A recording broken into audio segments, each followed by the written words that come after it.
अक्सर जब हम कॉम्पिटिटिव एग्जाम्स की तैयारी करते हैं तो हम न्यूज़पेपर पढ़ना स्टार्ट करते हैं, but we just focus on the headlines. We forgot to study in between the lines.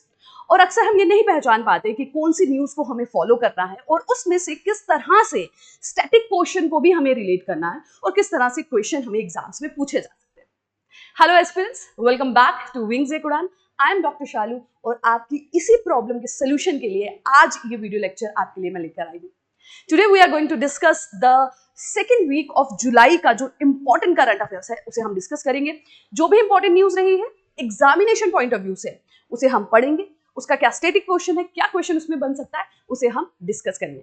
अगर आप चैनल पे नए हैं तो डू सब्सक्राइब दिस चैनल, क्योंकि इस चैनल पे आपको मिलेगा आपके एग्जाम ओरिएंटेड कंटेंट। जो भी आप एग्जाम की तैयारी कर रहे हैं, स्टेट लेवल है, नेशनल लेवल है, आपको आपके एग्जाम का सही कंटेंट इस चैनल पर प्रोवाइड किया जाता है। So without wasting much time start करते हैं अपनी पहली न्यूज से। तो द फर्स्ट न्यूज में जाने से पहले हम देख लें, क्योंकि हम 11 to 18 जुलाई का जो वीक है उसे कवर कर रहे हैं। तो 11 जुलाई स्टार्ट होता है एक इंपॉर्टेंट डे से, that is world population day. तो सम डेटा, सम फैक्चुअल इंफॉर्मेशन हम लेते हुए चलते हैं। सो वर्ल्ड पॉपुलेशन डे जो है उसकी इस साल की जो थीम थी, that is realising the hopes and aspiration of younger people today and for future. ठीक है, so this was the theme. हर साल 11 जुलाई को वर्ल्ड पॉपुलेशन डे बनाया जाता है और इस साल की थीम ये थी। एंड इसे स्टार्ट किया गया था 1987 में, जब वर्ल्ड की जो पॉपुलेशन है वो रीच की थी 5 बिलियन।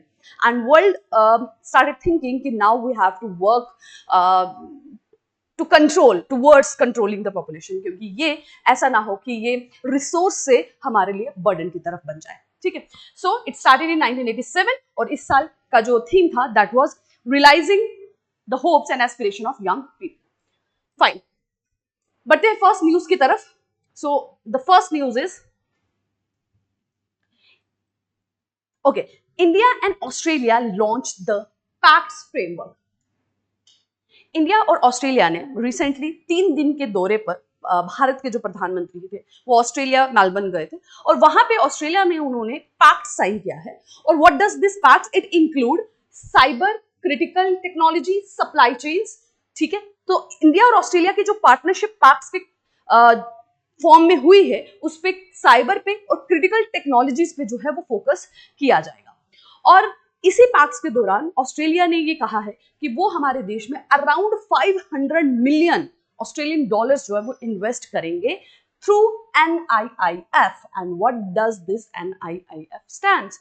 सो देखिए, ये न्यूज आप सभी ने देखी होगी, न्यूज़पेपर में भी, न्यूज में भी सुना होगा, बट अब हमें इसमें से रिटेन क्या करना है? आपको ध्यान रखना है कि ये जो पैक्ट्स फ्रेमवर्क है इसमें क्या क्या इंक्लूड है, किन 2 कंट्रीज के बीच में ये हुआ है, एंड जो ऑस्ट्रेलिया ने डोनेशन या जो इन्वेस्टमेंट की बात की है ऑस्ट्रेलिया ने ऑस्ट्रेलियन डॉलर्स में, वो किस में की है? NIIF में। So what does NIIF is? It is national investment and infrastructure fund. ठीक है, भारत का इन्वेस्टमेंट फंड है ये, वो भी इंफ्रास्ट्रक्चर पे इन्वेस्टमेंट करने का फंड। 2015 में ये लॉन्च किया गया था और भारत का पहला सॉवरेन फंड है ये। ठीक है, 4 कैटेगरीज में, 4 डिफरेंट कैटेगरीज में ये जो फंड है ये पैसे देता है फॉर इंफ्रास्ट्रक्चर पर्पसेस। ठीक है, वो क्या है 4 लेवल्स वो हम देख लेते हैं। So these 4 levels are here.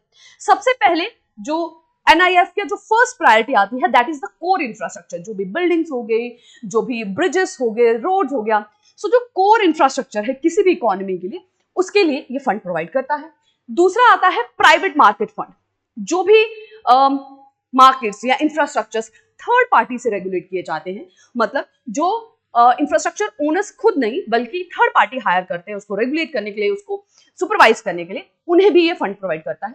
Third is for the greenfield projects.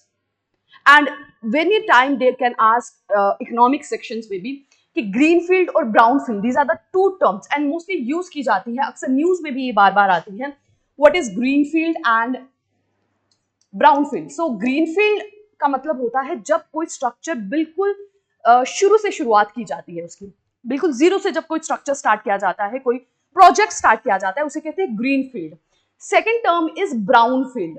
Brownfield क्या होता है? जब किसी एग्जिस्टिंग स्ट्रक्चर को मॉडिफाई किया जाता है, थोड़ा सा उसे रिस्ट्रक्चर किया जाता है, उसे कहते हैं ब्राउनफील्ड। ठीक है, तो ये ग्रीनफील्ड स्ट्रक्चर के लिए, ग्रीनफील्ड प्रोजेक्ट्स के लिए, मतलब जो जीरो से स्टार्ट हो रहे हैं, एग्जिस्टेंस में नहीं थे, उनके लिए भी फंड प्रोवाइड करता है। And the last category is India Japan fund.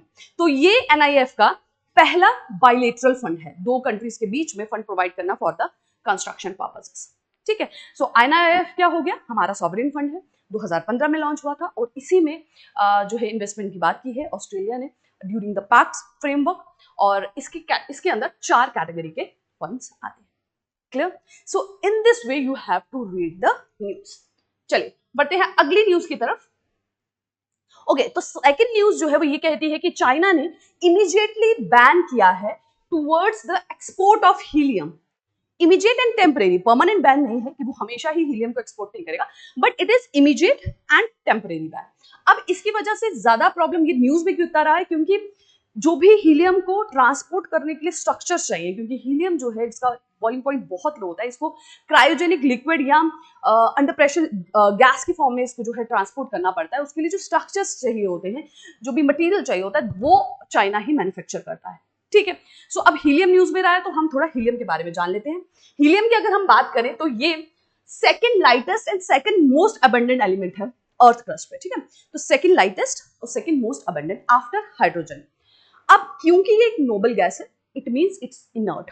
ठीक है, तो ये रिएक्टिव नहीं है, तो ये कलरलेस है, ऑर्डरलेस है, टेस्टलेस है and non toxic and non flammable और chemically inert. Very important, inert noble एक ही मतलब है, नोबल गैसेस इनर्ट होती है, मतलब कि वो केमिकली रिएक्ट नहीं करती हैं। ठीक है, आप उसे मतलब ओपन एयर में, कार्बन डाइऑक्साइड में they will not react easily. ठीक है, केमिकली इनर्ट है। ऑर्डरलेस, कलरलेस, कोई कलर नहीं है, कोई स्मेल नहीं है, टेस्ट नहीं है। बॉइलिंग पॉइंट की बात करें तो इसका बॉइलिंग पॉइंट बहुत कम होता है, that is about -269 degree Celsius. अब बात करें कि वर्ल्ड में हीलियम कहां से प्रोड्यूस होता है, तो चाइना उसका मेजर एक्सपोर्टर है, बट वर्ल्ड में जितना भी हीलियम एक्सपोर्ट होता है उसका सिर्फ 1.6% ही चाइना एक्सपोर्ट करता है। बाकी जो है मेजर इसके 80% जो है वो चाइना भी हीलियम इंपोर्ट करता है, and that comes from United states, Qatar, Russia, Canada, Algeria. ठीक है, और हम जानते हैं मिडिल ईस्ट में यूएस जो है वो काफी लॉन्ग टर्म से टेंशन चल रही है, तो मेजर जो सोर्स रह रहा था वो चाइना ही रह रहा था, और उसमें भी प्रॉब्लम्स आ रही हैं। और हीलियम के अगर यूज की बात करें कि अगर हीलियम का एक्सपोर्ट करने पर चाइना ने पाबंदी लगा दी है तो इससे क्या प्रॉब्लम होगी, तो हीलियम जो है it is use in various sectors. Semiconductors में इसका यूज होता है, हेल्थ में अगर आप MRI मशीन्स की बात करें वहां इसका यूज होता है, तो मल्टीपल फील्ड्स में हीलियम का यूज होता है, एंड दैट्स व्हाई जो है ये न्यूज इंपॉर्टेंट हो जाती है। ठीक है, सो जैसे मैंने आपको बताया कि उसे स्टोर करने के लिए और ट्रांसपोर्ट करने के लिए we need specialised vacuum jacket stainless steel, जो कि मेनली चाइना ही कंस्ट्रक्ट करता है। दैट्स व्हाई जो है इस तरीके के एक्सपोर्ट में पाबंदी लगाने से न्यूज जो है वो हाईलाइटेड हुई थी। क्लियर है? चलिए बढ़ते हैं नेक्स्ट न्यूज की तरफ। तो right now we are focusing on the international news. ठीक है, फिर हम नेशनल भी कवर करेंगे and then will talk about the JNK specific also. तो एक फुल फ्लेश पैकेज जो है आपको आज के वीडियो लेक्चर में मिलेगा। चलिए, okay, I think this is the repeated slide. Okay, next is India UK has signed a historic FTA.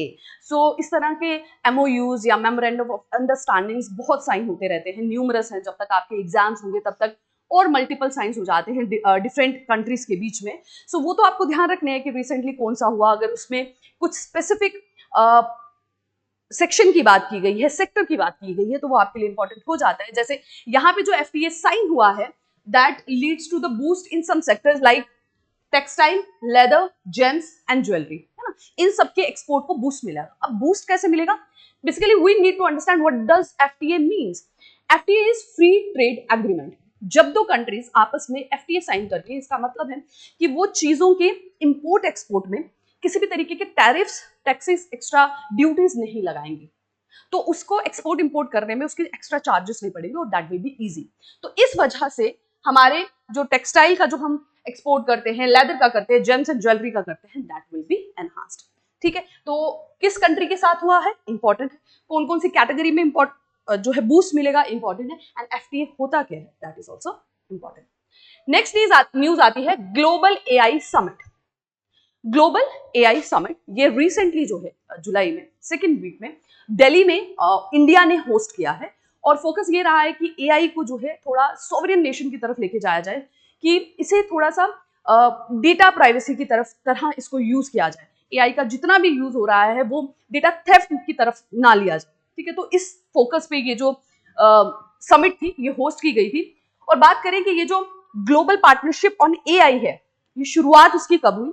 Bharat इसका एक फाउंडिंग मेंबर है, जिसके बेसिस पे ये ईयरली समिट कराते हैं और ये देखते हैं कि एआई की ग्रोथ किस तरफ चल रही है और देशों को किस तरह से इसे थोड़ा सा लेजिटिमेट और थोड़ा सा डेटा प्राइवेसी की तरफ फोकस करते हुए चलना है। सो that was started in the year 2020, ठीक है। 2020 में global partnership of AI start हुआ था और भारत उसका फाउंडिंग मेंबर था। 15 देशों ने ये मिलकर स्टार्ट किया था और उन 15 देशों के नाम है Australia, Canada, European union, France, Germany, India, Italy, Japan, Korea, Mexico, New Zealand, Singapore, Slovenia and United kingdom and United states, ठीक है। So India is also one of the founding member of this global partnership of AI, ठीक है। और इसी की summit हुई थी new Delhi में और इस बार का जो स्लोगन अगर हम कहें तो that was AI for all, artificial intelligence for all, ठीक है। तो फोकस किस पे किया जा रहा है? एथिकल एआई फ्रेमवर्क, ठीक है। कि आर्टिफिशियल इंटेलिजेंस का आप जानते हैं कि इस बार फोटो मार्फिंग और उनकी वीडियोस और बहुत अनएथिकल वे में एआई का जो है वो यूज किया जा रहा है। आप जानते हैं कि लोगों के मनी को थेफ्ट करने के लिए, है ना, उनको आइडेंटिटी थेफ्ट का तरीका से किया जाता है। पर्सन खुद को डिसगाइज करके खुद को प्रेजेंट करते हैं और लोगों के बहुत तरीके से साइबर स्कैम्स जो है उनके साथ किए जाते हैं। तो इसका जो एआई का जो यूज है that should be on a better और ऑन अ पॉजिटिव वे। तो इस पे फोकस किया गया है, ठीक है। AI framework, governance, misinformation mitigation, इन सब पर फोकस करने की बात की गई है। India promoted sovereign AI model for data privacy and local language support की एआई जो भी यूज हो रहा है उसमें वर्नाकुलर लैंग्वेजेस का भी जो है स्पेस दी जाए ताकि आम आदमी उसका इस्तेमाल कर पाए, ठीक है। सो that was the second important news. चलिए बढ़ते हैं आगे। Okay, so one most important international news is एक पर्टिकुलर डिजीज जो है उसका आउटब्रेक यूएस में देखा गया था and that was a parasitic disease and उसका नाम है साइक्लोस्पोरासिस। ओके, साइक्लोस्पोरियासिस, ठीक है। सो इसका आउटब्रेक रिसेंटली यूएस में हुआ है। तो डिजीज है, हेल्थ कैटेगरी में क्वेश्चंस बहुत बार पूछे जाते हैं, सो हमारे लिए इंपॉर्टेंट हो जाता है। साइक्लोस्पोरियासिस बेसिकली एक पैरासाइटिक डिसऑर्डर है जो अगर पैरासाइट से फूड कंटामिनेटेड है तो उस पर्सन को हो सकता है। इसके ट्रांसमिट होने का एक ही तरीका है, that is faecal oral root. मतलब कि अगर पर्सन कंटामिनेटेड फूड खाता है या फिर ऐसा पानी कंज्यूम करता है जो कि कंटामिनेटेड है फीसिस से, जिसके अंदर वो पैरासाइट है, तो उसे वो चीज हो सकती है। अदरवाइज पर्सन टू पर्सन ये ट्रांसमिट नहीं होता है। There is no direct transmission from person to person, single एक फीकल ओरल रूट है, ठीक है, कंटामिनेटेड फूड और वाटर कंज्यूम करने की वजह से। And it is a parasitic disorder और पैरासाइट का नाम जो है वो है साइक्लोस्पोरा सिस्टिनेसिस, ठीक है। और सिम्टम्स की अगर बात करें तो जिस तरह से जनरल फूड टॉक्सिकेशन के सिम्टम्स होते हैं सिमिलर उसी फॉर्म के हैं, जैसे वाटरी डायरिया होगा, ठीक है, accompanied by fatigue, weight loss and stomach cramps. और ये बहुत ज्यादा रिस्की होता है एल्डरली पॉपुलेशंस में एंड चिल्ड्रन में। और अगर इसे ना अटेंड किया जाए, ऐसे तो ये बहुत ज्यादा आप कहें थ्रेटनिंग नहीं है, लाइफ थ्रेटनिंग नहीं है, बहुत अच्छे से इसको कंट्रोल किया जा सकता है। बट अगर इसे अनदेखा कर दिया जाए, इग्नोर किया जाए, तो ये मेजर डिसऑर्डर्स की तरफ भी लीड कर सकता है, जैसे कि cholecystitis, that is gall bladder की inflammation, and then malabsorption and reactive arthritis. तो ये उसके लॉन्ग टर्म आफ्टर इफेक्ट्स हो सकते हैं, ठीक है। तो अब आप देख सकते हैं कि ये जो कंटामिनेटेड फूड और वाटर की बात है, ये सिर्फ छोटे देशों या अंडर डेवलप्ड कंट्रीज के साथ ही लिमिटेड नहीं रह गई है। अब यूएस जैसी डेवलप्ड कंट्री भी ऐसी चीजों को फेस कर रही है, ठीक है, contamination of food, contamination of water. So this is a high risk and this is a real truth which we are facing in this generation, ठीक है। चलिए बढ़ते हैं अगली न्यूज की तरफ। Now this is a news related to science and technology. So एक new medicine जो है वो लॉन्च हुई है और उस मेडिसिन का जो नाम है दैट इज अवीकली। अवीकली, तो नाम से ही आप समझ सकते हैं थोड़ा, अवीकली मतलब जो आप वीक में एक बार ले सकते हैं। सो ये पर्टिकुलर जो मेडिसिन है that is being launched for the diabetes. Type 1 and type 2 दोनों ही डायबिटिक पेशेंट से ले सकते हैं। टाइप 1 डायबिटीज बेसिकली होती है जब हमारे जो पैनक्रियाटिक सेल्स हैं बीटा लैग्रहंस जो कि इंसुलिन प्रोड्यूस करते हैं, वो इंसुलिन बनाना बंद कर देते हैं। एंड टाइप 2 डायबिटीज तब होती है जब इंसुलिन तो हमारी बॉडी में बन रहा है पर सेल्स उसके रेजिस्टेंट है, उस इंसुलिन को यूज नहीं कर पाते। दोनों ही कंडीशन में हमें इंसुलिन के इंजेक्शन जो हैं वो लेने पड़ते हैं और डेली बेसिस पे जो पेशेंट्स हैं उनको ये लेने पड़ते हैं, जिसकी वजह से कंप्लायंस रेट बहुत कम हो जाता है। मतलब वीक में ऑलमोस्ट 7 टाइम्स आपको ये इंजेक्शन लेने पड़ते हैं।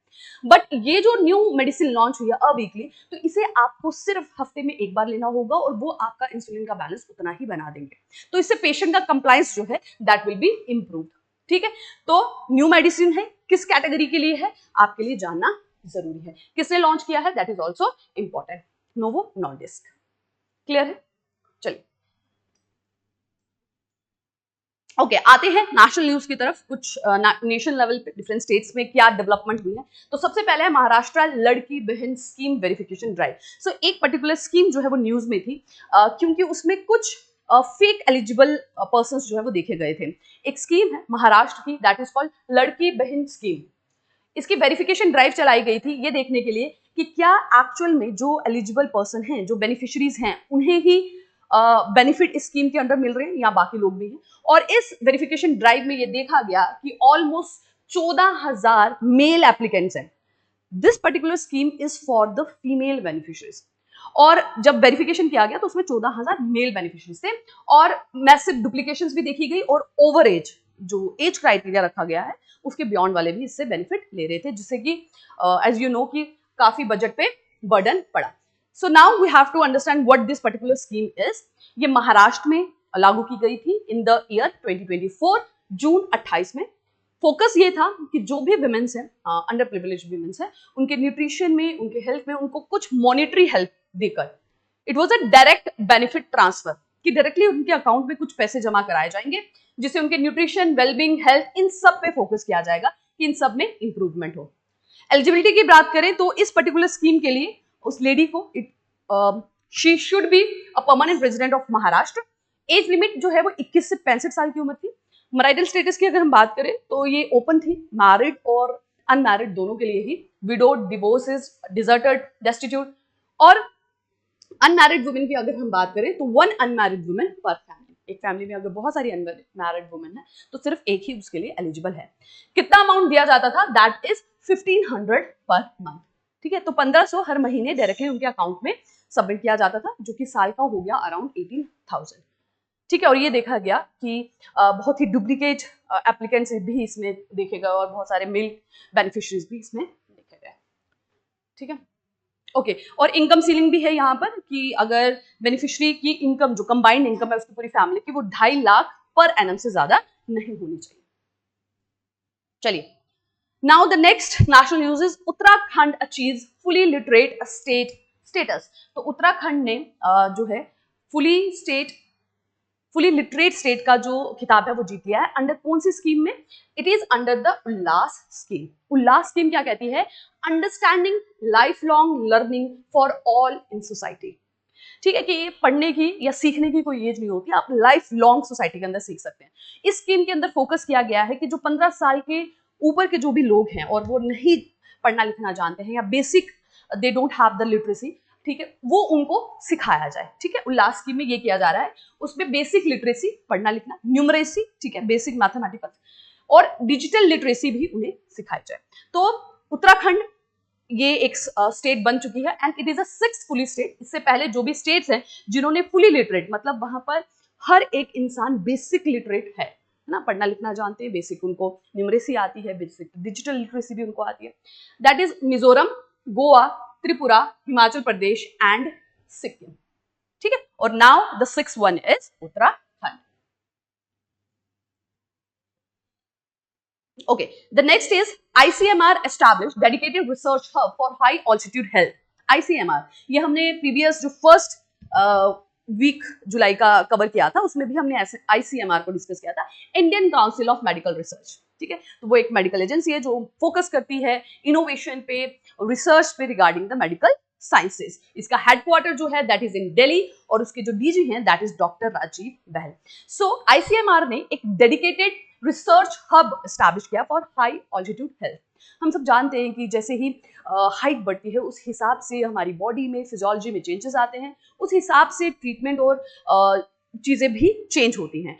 तो एक डेडिकेटेड हब इस्टेब्लिश किया गया है ताकि हाई ऑल्टीट्यूड में जो ट्रीटमेंट फैसिलिटी है, जो मेडिकल सिस्टम है, उसे थोड़ा क्लाइमेट रिजिलियंट बनाया जाए। हम सब जानते हैं कि क्लाइमेट चेंज की वजह से देखा जाता है कि हाई ऑल्टीट्यूड में अक्सर जो मेडिकल सिस्टम है वो इंटरप्ट हो जाता है। तो वो चीज़ें को अवॉइड करने के लिए टेलीमेडिसिन प्रोवाइड किया जाए उन्हें, है ना।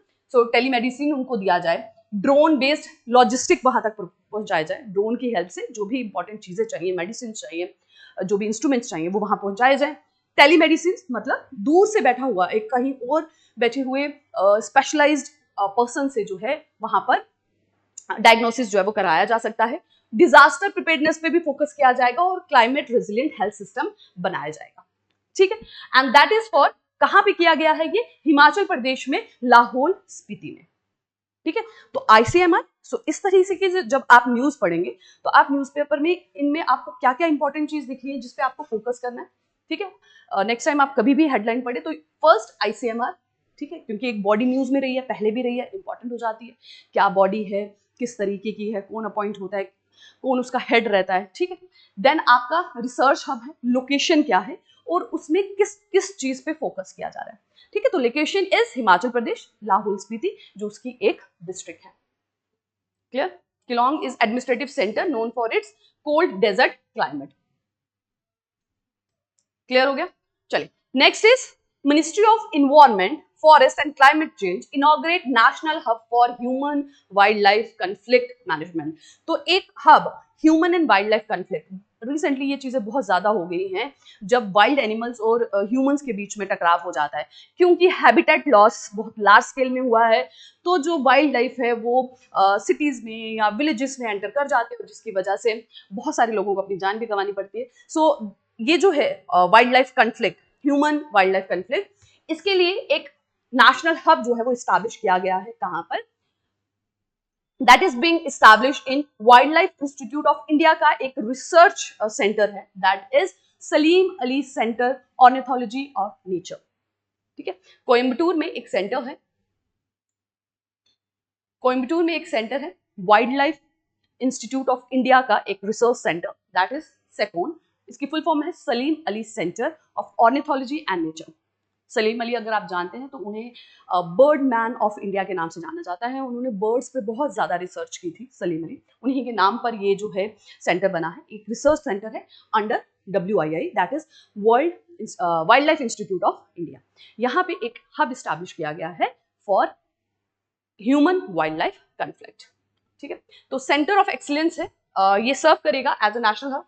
रिसर्च की जाएगी इस कंफ्लिक्ट को मिनिमाइज करने के लिए, जिस भी इनोवेशन की जरूरत है, जो भी पॉलिसी सपोर्ट की जरूरत है और जिस भी तरीके की कैपेसिटी बिल्डिंग की जरूरत है, इन सब पे यहाँ पे फोकस किया जाएगा। साथ ही फर्स्ट एडिशन भी लॉन्च किया गया है एक जर्नल का जिसका नाम है current status of human wild life conflict in India and overview, ठीक है। तो क्या सिनेरियो है देश का, कितना डेटा है, कितने केसेस इसके आते हैं, उन सब के बारे में एक जर्नल का फर्स्ट एडिशन भी लॉन्च किया गया इसी इनॉग्रेशन के अंडर, ठीक है।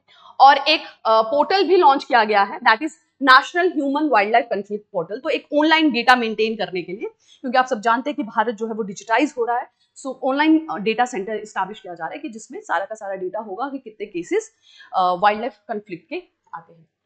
Wild life institute of India की अगर हम बात करें तो ये जो प्रीमियर है ये 1982 में देहरादून उत्तराखंड में स्टैब्लिश किया गया था और फोकस इसका रहता है कि ये फॉरेस्ट ऑफिसर्स और साइंटिस्ट को जो है ट्रेंड करता है, ठीक है, और एडवाइस भी देता है गवर्नमेंट को regarding how they can protect the endangered species, ठीक है। जो भी पॉलिसी फ्रेमवर्क होते हैं उसके लिए एडवाइजरी भी ये जारी करता है और साथ में फॉरेस्ट ऑफिसर्स को ट्रेनिंग भी प्रोवाइड करता है, ठीक है। And it is located in Dehradun Uttarakhand. चलिए, next is an Indian astronaut successfully reached the International Space Station as a part of joint mission।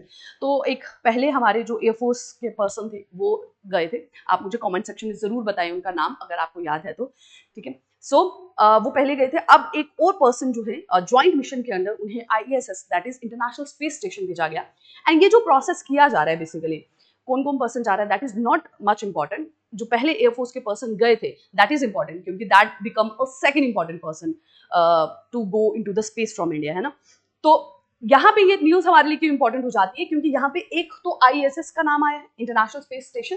तो हमें जानना है कि इंटरनेशनल स्पेस स्टेशन जो है वो किसका कलेक्टिव इनिशिएटिव है, कौन कौन सी कंट्रीज जो है उसमें कंट्रीब्यूट करती हैं। तो यहाँ आप देख सकते हैं ये एक कोलैबोरेटिव जो है प्रोजेक्ट है बिटवीन नासा जो अमेरिका का है, रॉसकोमॉस जो कि रशिया का है, जक्सा जो कि जापान का है, European space agency and Canadian space agency. इन सब का कोलैबोरेटिव प्रोजेक्ट है इंटरनेशनल स्पेस एजेंसी, ठीक है, इंटरनेशनल स्पेस स्टेशन। तो वहां पे एक और एस्ट्रोनॉट भारत की तरफ से गए हैं और हम गए वहां पर। उन्होंने वहां पे किन चीजों पे फोकस किया, microgravity experiments, indigenous space technology components को चेक किया, ठीक है, और ये सब हमें हेल्प करेंगे हमारे गगनयान प्रोग्राम को सक्सेसफुल करने में।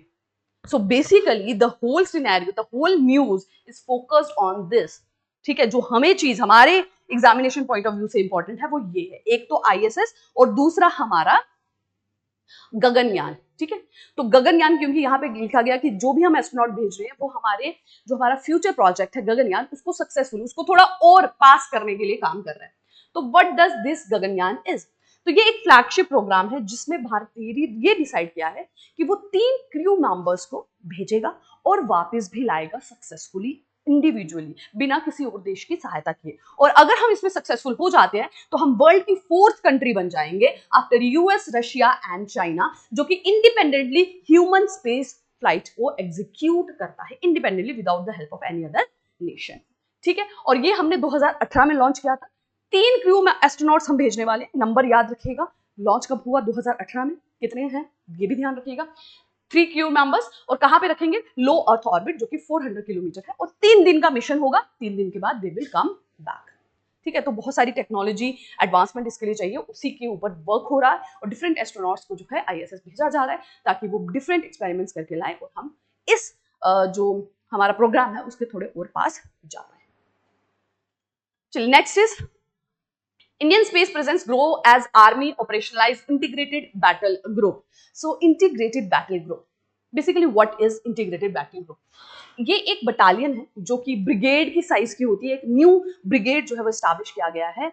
नॉर्मली जब भी कहीं कोई थ्रेट आता है तो वहां पर उन्हें बैकअप के लिए वेट करना पड़ता है, क्योंकि जो भी बॉर्डर पे फोर्सेस रहती है उनके पास सारी सुविधाएं वहां अवेलेबल नहीं होती है ना, जैसे आर्टिलरी हो गया, टैंक्स हो गए, ये सब उनके पास 24/7 अवेलेबल नहीं होते। So they have to wait for backup. But अब एक नई ब्रिगेड एस्टैब्लिश की जा रही है जिसके पास सभी सुविधाएं होंगी, उसे बैकअप का वेट नहीं करना पड़ेगा, उसके पास अपनी इन्फेंट्री होगी, टैंक होंगे, आर्टिलरी होगी और इंजीनियर्स भी होंगे।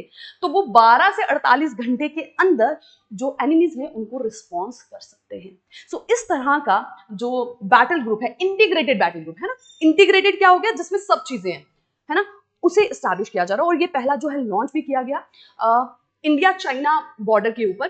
5 ऐसे ग्रुप्स जो हैं वो जो है डिप्लॉय किए गए हैं बाय द इंडियन आर्मी, ठीक है। तो हमें ध्यान रखना है कितने ग्रुप्स हैं, 5 हैं। कहां पर, इंडिया चाइना बॉर्डर पे।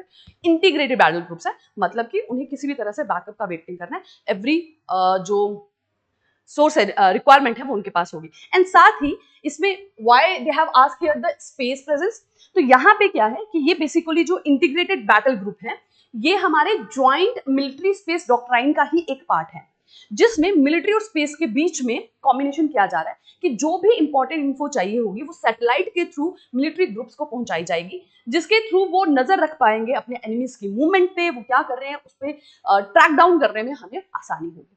तो we are using the space data satellites, ठीक है, in military. So that is why the news is Indian space presence grows as army operationalize integrated battle group. I hope अब आपको समझ आ गया होगा कि integrated battle group क्या है, कहां हमने डिप्लॉय किए हैं, कितने किए हैं, और how the space is being used here. Okay, so that was some of the important news of international and national level. और उसी में से कुछ इंपॉर्टेंट नाम भी हैं जो इस बार न्यूज में रहे इस हफ्ते। जैसे पहला नाम है केन विलियमसन। इन्होंने इंटरनेशनल क्रिकेट से जो है रिटायरमेंट ली है। केन न्यूजीलैंड की तरफ से खेलते थे और सबसे हाईएस्ट टेस्ट रन स्कोरर थे और इनका 16 साल का करियर था। दूसरी जो नाम इंपॉर्टेंट है जो आपको ध्यान में रखना है, सौरव गांगुली, क्योंकि इनका नाम जो है इंटरनेशनल जो क्रिकेट है उसमें हॉल ऑफ फेम में एंटर किया गया है। नेक्स्ट लेंडर पेस, ये बन गए हैं ambassador of the Asian tennis federation. Next is S Aswar, 17-year-old person है जो तमिलनाडु से है और ये 98th इंडियाज ग्रैंड मास्टर बन चुके हैं चेस के। And the next is Indian women's football. भारतीय वुमेन फुटबॉल टीम ने साउथ एशियन फुटबॉल फेडरेशन को 6th बार जीतकर रिकॉर्ड बना लिया है अगेंस्ट द बांग्लादेश। ठीक है, तो 6 बार कॉन्टिन्यूटी में हमने ये खिताब जीत लिया है साउथ एशियन फुटबॉल फेडरेशन। अब आते हैं हम जम्मू कश्मीर स्पेसिफिक पे। तो जम्मू कश्मीर में कुछ पॉलिटिकल न्यूज़ भी रही थी जिसको हम और जब डेवलपमेंट होगी तो कवर करेंगे। जैसे जो स्टेटहुड की डिमांड हो रही है जिसके लिए बहुत सारे अटेम्प्ट्स किए जा रहे हैं, तो उसकी क्या डेवलपमेंट होती है आगे, क्योंकि वो डेफिनेटली न्यूज़ में रहेगा, तो उसे हम तब कवर करेंगे जब अच्छा डेवलपमेंट उसमें कुछ हो जाएगा। इसके अलावा जो इंपॉर्टेंट न्यूज़ थी हमारे एग्जाम से रिलेटेड वो हम कवर करते हैं। तो पहला है कि लखनपुर को अप्रूव कर दिया गया है PM Svanidhi street food hub. तो पीएम स्वनिधि स्कीम है, दो चीजें हो जाती है, लखनपुर क्यों किया गया तो लखनपुर इंपॉर्टेंट हो जाता है और पीएम स्वनिधि। सो बेसिकली ये स्कीम है जो लॉन्च की गई थी स्ट्रीट वेंडर्स के लिए। उन्हें बिना कोलैटरल के, बिना किसी चीज को गिरवी रखे हुए, उसके बगैर उनको लोन दिया जाता था अबाउट 10,000 तक का, ताकि वो अपना स्ट्रीट वेंडर्स का जो काम है वो कर पाए आराम से। तो इसी स्कीम के अंडर ये देखा गया है कि लखनपुर में जो है स्ट्रीट वेंडर्स को लोन प्रोवाइड किया जाएगा विदाउट कोलेटरल, विदाउट इंटरेस्ट, और वो वहां पर डोगरा क्विजीन जो है उसे प्रमोट करेंगे, है ना। हाइजीन का ध्यान रखा जाएगा, पूरा प्रॉपर तरीके से उन्हें जगह मेंटेन करके दी जाएंगी जहां पे वो अपना लोकल फूड जो है वो शोकेस कर सकते हैं under the PM Svanidhi scheme. ठीक है, अब ध्यान रखिएगा कि पीएम स्वनिधि स्कीम जो है वो किस मिनिस्ट्री के अंडर आती है। That is also become an important point and it comes under the ministry of housing and urban affairs. ठीक है, चलिए नेक्स्ट आती है चिनार बुक फेस्टिवल्स। ठीक है, चिनार बुक फेस्टिवल जो इसका 3rd एडिशन है वो अभी शेर कश्मीर इंस्टीट्यूट ऑफ सेंटर में जो है सेलिब्रेट किया गया था, और ये एक कोलैबोरेटिव मिशन था।